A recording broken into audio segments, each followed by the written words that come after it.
Salam jumpa Bapak Ibu dan Saudara-saudara. Hari ini 26 Agustus, kembali kita akan belajar firman Tuhan. Bagaimana kehidupan kita ini selalu memberikan yang terbaik bagi gereja Tuhan. Melakukan pekerjaan-pekerjaan yang indah supaya nama Tuhan semakin ditinggikan. Mari kita akan bersama menyiapkan firman Tuhan dari Injil Matius pasal 26 ayat 6 sampai dengan 13. Injil Matius pasal 26 ayat 6 sampai dengan 13. Bagaimana seorang perempuan mengurapi Yesus dengan minyak wangi yang mahal. Kita akan bersama-sama berdoa. Bapa di surga, mampukah kami berbuat yang terbaik bagi kemuliaan Tuhan? Seringkali kami masih berpikir ragu-ragu. Keraguan menjadikan kami tidak bisa melakukan yang terbaik bagi kemuliaan Tuhan. Ajarkan pada kami untuk kami bisa menjalani kehidupan dengan selalu memberikan hidup yang terbaik bagi kerajaan Allah. Praktek hidup kami di tengah keluarga, gereja, dan masyarakat menunjukkan kami hidup yang terbaik bagi kerajaan Tuhan. Berfirmanlah ya Tuhan, supaya melalui firman Tuhan kami semakin dikuatkan menjadi murid Tuhan yang memuliakan Engkau. Inilah kerinduan kami dalam nama Tuhan Yesus Kristus. Amin. Ketika Yesus berada di Betania di rumah Simon si Kusta, datanglah seorang perempuan kepadanya membawa sebuah buli-buli pualam berisi minyak wangi yang mahal. Minyak itu dicurahkannya ke atas kepala Yesus yang sedang duduk makan. Melihat itu, murid-murid gusar dan berkata, "Untuk apa pemborosan ini?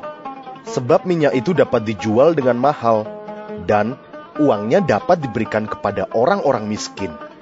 Tetapi Yesus mengetahui pikiran mereka, lalu berkata, "Mengapa kamu menyusahkan perempuan ini? Sebab ia telah melakukan suatu perbuatan yang baik padaku. Karena orang-orang miskin selalu ada padamu, tetapi aku tidak akan selalu bersama-sama kamu. Sebab dengan mencurahkan minyak itu ke tubuhku, ia membuat suatu persiapan untuk penguburanku. Aku berkata kepadamu, sesungguhnya, di mana saja Injil ini diberitakan di seluruh dunia, apa yang dilakukannya ini akan disebut juga untuk mengingat Dia." Bapak, Ibu, dan saudara-saudara, kita membaca satu bagian di mana seorang perempuan mengurapi Yesus dengan minyak wangi yang mahal. Kemudian ada orang yang protes, murid Yesus lagi yang protes, yang mengatakan, "Aduh sayang-sayang, itu coba kalau dijual uangnya bisa dibagikan." Tetapi jawaban Yesus ini menarik, mengatakan bahwa orang miskin selalu ada pada kamu, tetapi aku tidak selamanya ada. Artinya bukan Yesus itu kabur atau lari, melainkan secara tubuh manusiawi, Yesus akan tidak selamanya bersama dengan murid-murid atau di dunia ini. Tapi ada saatnya Yesus akan naik ke surga, namun kuasa Yesus, kehadirannya akan tetap ada. Nah, ayatnya yang ke-13 mengatakan, "Aku berkata kepadamu, sesungguhnya di mana saja Injil ini diberitakan di seluruh dunia, apa yang dilakukannya ini akan disebut juga untuk mengingat Dia." Perbuatan indah, perbuatan baik, perbuatan yang memuliakan Tuhan akan selalu dikenang. Bukan dikenang orangnya saja, tetapi bagaimana teladan orang itu akan menguatkan iman dan teladan kehidupan orang-orang yang lain. Ada seorang bapak lewat ketika dia melihat ada satu bangunan gedung gereja sedang dibangun. Dia tahu bahwa ada gedung gereja sedang dibangun. Lalu dia tanya pada seorang tukang batu yang sedang kerja di sana, "Udah berapa hari kamu kerja di sini?" Jawab, "Oh, udah dari awal. Saya mungkin di sini sudah hampir 6 bulan." "Oh, gimana bangunannya?" "Ya kayak ginilah. Bos saya tuh kayak gitu orangnya, panas, nggak pengertian dan ini dan itu." "Oh ya." Nah, bapak itu hanya manggut-manggut, tersenyum, lalu dia pergi. Kemudian dia pergi lagi pada orang yang lain yang juga ikut terlibat dalam pembangunan gedung gereja itu. Dia tanya, dikatakan, bagaimana kamu kerja di sini, sudah kerasan? Jawabnya, terpaksa ya. Kalau nggak ada kerjaan lain ya saya milih kerjaan lain. Tapi karena saya ini orang bodoh, sekolah aja nggak tinggi, lalu ya apa boleh buat, terpaksa lah gitu, daripada istri dan anakku nggak makan. Ya, bapak itu ya tersenyum dan dia pergi meninggalkan orang kedua. Lalu dia jumpa dengan orang ketiga. Orang ketiga itu baru saja turun dari atap. Tentunya dengan sangat hati-hati dia turun dari atap yang tinggi yang belum jadi itu, yang sedang dia kerjakan. Lalu ditanya, nggak takut ya kamu bangun di atap yang tinggi itu? Gimana perasaanmu? Lalu orang itu mengatakan, saya memang bukan orang Kristen, tetapi saya bersuka cita karena saya sedang membangun sebuah rumah untuk ibadah. Jawaban ini mengejutkan bapak yang bertanya tadi. Dia katakan, saya memang bukan orang Kristen, tapi saya senang, saya bersuka cita, saya melakukan dengan sungguh-sungguh, dengan kehati-hatian, supaya saya jangan jatuh juga, tapi juga gedung ini bisa segera jadi karena saya sedang membangun sebuah rumah atau gedung untuk ibadah. Saudara, jawaban yang penuh sukacita inilah menandakan bahwa orang ini melakukan pekerjaan yang baik. Bapak tadi mengatakan bahwa meskipun dia bukan orang Kristen, tetapi pekerjaannya akan selalu dikenang, bahwa dia melakukan pekerjaan untuk membangun rumah ibadah, atapnya lagi tinggi di atas, taruhkan nyawa. Nah, kalau ada seorang yang bisa mengatakan demikian, bagaimana dengan kita gereja Tuhan? Adakah kita selalu bersuka cita? Aku anak Tuhan Yesus yang bersuka cita membangun kerajaan Allah di tengah dunia ini. Siapa di antara kita yang selalu berani mengatakan demikian? Apapun yang kita perbuat, dikatakan akan selalu dikenang sebagai perbuatan indah, perbuatan baik, menghadirkan kerajaan Allah. Oleh karena itu belajarlah dari perempuan yang memberikan minyak wangi kepada Yesus. Dia sadar bahwa apa yang dilakukannya itu bukan satu pemborosan. Dia juga bukan orang kaya. Dia harus nabung untuk beli minyak yang wangi, yang mahal itu. Tetapi dia berikan sebagai kesukacitaan. Karena dia memberikan kepada seorang Mesias, juru selamatnya, yang akan membawa dia hidup dalam kebahagiaan kekal. Jangan seperti murid-murid yang lain. Kemudian protes, mengatakan pemborosan, inilah, itulah, dan sebagainya. Tapi mereka tidak berbuat apa-apa. Saat itu, memang setelah kebangkitan Yesus, murid-murid ini kemudian berbuat banyak bagi hadirnya gereja Tuhan. Nah, oleh karena itu biarlah kita juga belajar menghadirkan perbuatan baik supaya gereja Tuhan selalu ada. Dan orang Kristen selalu dikenang sebagai orang yang baik. Mengapa Bapak tadi mau naik ke atap, mau berbuat atau membuat atap gedung gereja? Karena dia katakan ini rumah ibadah. Jadi walaupun dia bukan orang Kristen, tetapi dia tahu bahwa yang dibangun itu adalah bagi kemuliaan Allah. Marilah kita hidup juga bagi kemuliaan Allah. Ada seorang bapak, dia dari keluarga yang sangat-sangat mampu, dan sedang duduk di sebuah taman kota. Dia sadari hidupnya tinggal nunggu waktu. Sebab di kepalanya itu tumbuh tumor yang belum bisa diangkat, belum bisa diobati. Ya, dokter hanya mengatakan hanya kemurahan kasih Tuhan yang memperpanjang umurmu. Bapak ini memang seorang yang percaya kepada Tuhan Yesus. Dan dia berserah sambil mengatakan, ya kalau memang ini kehendak Tuhan, ya saya terima. Ketika dia sedang sehat, dia memang suka jalan-jalan, duduk di taman kota. Kalau sakitnya lagi kumat, wah dia mengerang-ngerang luar biasa. Nah ketika dia sedang duduk di taman kota, dia memperhatikan ada seorang anak muda yang jalannya tertatih-tatih sambil memegang perutnya, mukanya pucat, tetapi dia harus membawa beban. Jadi di pundaknya itu ada 2 ember air. Rupanya anak muda ini kerja untuk ngangkut air, ya, menjual air. Tapi kenapa jalannya sampai seperti itu? Mukanya pucat dan dia jalan juga dengan berat sekali untuk melangkah. Ketika anak muda itu istirahat, bapak tadi mendatanginya dan ngajak ngobrol. Tanya, kok tadi kamu ngangkat ember sambil kesakitan? Pemuda itu menundukkan kepala, lama sekali. Ternyata dia menangis. Lalu bapak itu mengatakan, maaf ya kalau saya menyinggung perasaanmu. Oh enggak pak, saya menangis karena saya juga bingung dan sedih. Saya ini orang yang punya sakit sebetulnya, tidak boleh kerja berat. Tapi saya harus cari nafkah untuk satu adik saya dan ibu saya. Ayah saya sudah meninggal, ibu saya sekarang sudah tua. Saya harus memberi dia nafkah. Kamu sakit apa? Bapak itu bertanya. Saya gagal ginjal.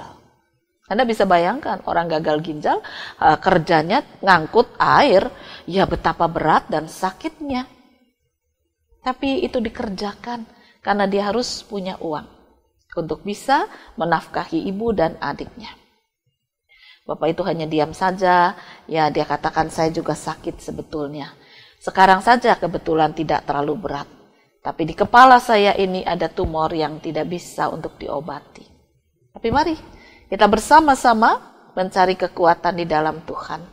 Satu saat mungkin kamu bisa mendapat kesembuhan. Itu doa saya, kata bapak itu. Lalu dia pergi meninggalkan anak muda tadi. Kemana bapak ini pergi? Pulang. Dan di rumahnya dia menulis surat wasiat. Ya, kalau nanti dia dipanggil Tuhan, maka ginjalnya yang masih dinyatakan sehat akan disumbangkan untuk anak muda tadi. Supaya anak muda itu bisa punya ginjal yang baru, yang sehat, dia boleh terus hidup menafkahi ibu dan adiknya. Tapi bukan itu saja. Surat wasiat itu mengatakan apa saja dari seluruh bagian tubuhnya yang masih bisa dipakai untuk kesehatan orang lain akan saya berikan. Ya. Saya dimasukkan peti cuma dibilang ya raga kosong gitu ya, karena bagian-bagian tertentu dari dalam tubuhnya sudah tidak ada, ya tidak apa-apa. Sebab saya tuh pulang ke rumah Tuhan yang akan diberikan tubuh yang baru. Kalau jantung saya masih dinyatakan layak, saya sumbangkan. Kalau paru saya masih dinyatakan layak, saya sumbangkan. Tapi yang jelas saya mendonorkan ginjal saya ini pada seorang pemuda yang ada di sana. Ya, dia tulis surat wasiat itu. Kira-kira 10 hari kemudian memang bapak itu meninggal. Dan ketika surat wasiat dibacakan, istri dan anaknya teriak, enggak bisa. Enggak mau. Bagaimana bisa? Ya, bahwa sebelum dikubur, almarhum suami atau ayah dari anak-anak itu atau harus melihat tubuh ayahnya dikosongkan begitu saja. Nah, tapi karena itu merupakan surat wasiat, akhirnya dituruti. Memang ketika dikubur, tamu yang datang banyak. Dan semua menangis terharu sambil memuji, mengatakan bahwa apa yang diperbuatnya itu perbuatan mulia. Membangun gereja Tuhan, menghadirkan kerajaan Allah. Dia tidak kurang uang. Tetapi dia juga menghadirkan tubuhnya untuk memberikan kehidupan kepada banyak orang. Memang hampir semua dari bagian tubuhnya yang masih sehat, ya didonorkan. Ada banyak orang yang membutuhkan dan didonorkan kepada mereka yang sesungguhnya tidak bisa membeli dan tidak bisa membayar. Bukan kepada orang-orang kaya lagi. Orang kaya silahkan beli. Tetapi dia ingin memberikan kepada mereka yang tidak mampu. Ada banyak yang ngantri. Bahkan matanya yang sebelah yang masih bagus itu bisa dipakai untuk orang lain. Ya, akhirnya keluarga menerima bahwa jenazah kekasih hati mereka itu kosong ya. Tetapi mereka katakan dengan iman seperti yang ditulis dalam surat warisan bahwa kekasih hati mereka akan menerima tubuh yang baru, tubuh yang mulia, yang dilengkapi oleh karya kebangkitan Kristus. Apa yang dibangun dia? Kehidupan. Dan kemanapun orang-orang yang menerima bagian tubuh dari Bapa ini akan mengingat-ingatnya. Keturunan-keturunannya akan mengingat-ingatnya. Bau harum yang sudah dipersembahkan oleh Bapa ini akan diingat oleh keturunannya, oleh gereja Tuhan, bahkan oleh masyarakat. Karena masyarakat pada umumnya terkejut. Wah, Bapak itu tuh orang kaya. Ya. Tetapi kok dia mau ya? Dia memang gak kurang uang dan tidak menjual.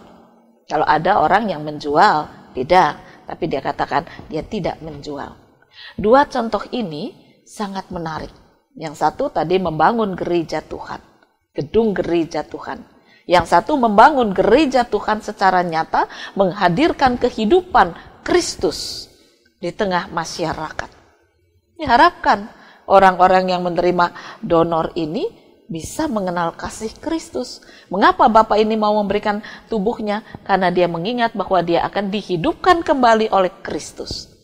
Sehingga kehidupannya di dunia yang fana ini akan diberikan kepada orang-orang supaya mereka juga menerima kehidupan Kristus.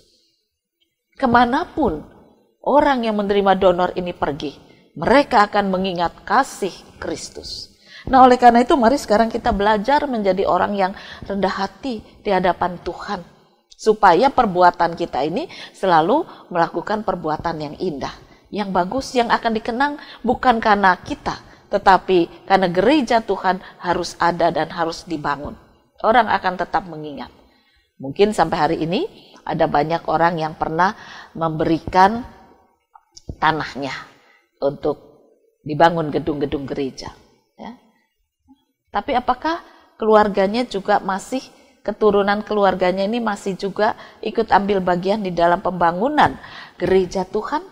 Mungkin nenek moyang mereka dulu sudah memberikan yang baik. Ya. Ada banyak itu gedung-gedung gereja yang dibangun hasil dari pemberian orang-orang tertentu. Mereka rela membagi hartanya untuk hadirnya gedung gereja. Ada orang juga yang mau dengan sukacita membangun gedung gereja, bukan dengan keluh kesah. Nah, sekarang kita sebagai gereja Tuhan yang hidup, apa yang sudah kita bangun untuk mewujudkan hadirnya kerajaan Allah? Pekerjaan-pekerjaan baik, pekerjaan yang memuliakan Tuhan, pekerjaan-pekerjaan yang lurus, pekerjaan-pekerjaan yang membawa nama Tuhan dikenang dan dikenal, lakukanlah. Tentunya ada banyak, saudara-saudara.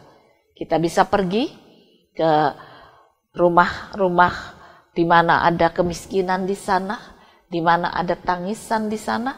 Lakukanlah pekerjaan baik untuk menyatakan kehidupan Kristus bersama dengan mereka. Kita bisa pergi ke pusat-pusat rehabilitasi orang-orang narkoba. Kita bisa menangis bersama dengan mereka dan menolong mereka untuk sembuh. Kita bisa pergi ke tempat-tempat di mana saudara-saudara kita menderita tumor dan sedang menjalani perawatan, betapa mereka juga menderita dan sakit. Kita bisa hadir di sana untuk menghibur dan membuat mereka tersenyum. Kita tidak tahu mereka akan hidup atau tidak. Tetapi ketika kita menyatakan kehidupan Kristus, paling tidak apa yang kita perbuat akan mereka kenang bahwa Yesus memperhatikan kesedihan mereka. Yesus memperhatikan doa mereka. Yesus memperhatikan air mata mereka. Dan Yesus membawa kehidupan baru untuk saudara-saudara kita ini. Pergilah ke panti-panti jompo. Pergilah ke tempat anak-anak tidak mempunyai rumah. Pergilah kepada orang-orang miskin. Ke rumah-rumah tahanan. Sebab di sana ada banyak orang yang merindukan kehidupan Kristus. Berbuatlah sesuatu yang baik supaya kerajaan Allah semakin dinyatakan. Kiranya firman Tuhan ini akan membuat kita menjadi teladan seperti perempuan yang menuangkan minyak wangi pada kaki Yesus. Kemanapun Injil diberitakan, perempuan ini selalu dikenang. Kemanapun gereja Tuhan ada, maka nama Tuhan selalu dimuliakan karena seluruh anggota gereja Tuhan selalu melakukan pekerjaan-pekerjaan yang baik. Selamat berbuat baik, Tuhan memberkati firman-Nya. Amin. Mari kembali kita akan berdoa. Bapa di surga, di tengah pandemi yang belum berhenti, Kami seringkali memikirkan pekerjaan-pekerjaan untuk diri kami dan keluarga kami. Kami dibingungkan oleh ekonomi yang belum pulih. Kami dibingungkan dengan penyakit juga yang belum pulih, yang belum bisa dihilangkan ini. Ketakutan-ketakutan kami, sehingga kami tidak banyak berbuat baik untuk menghadirkan kerajaan Allah. Ampunilah kami. Biarlah kami sekarang bisa banyak berbuat baik. Dari rumah di tempat di mana kami harus banyak tinggal. Kami bisa melakukan pekerjaan-pekerjaan besar, menghadirkan kerajaan Allah ketika kami mau berbagi yang terbaik dari yang kami miliki. Bukalah pintu hati kami, supaya kerajaan Allah semakin dikenal di tengah masyarakat Indonesia. Kiranya Engkau berkarya. Kami bersyukur dan berdoa dalam nama Tuhan Yesus Kristus. Amin.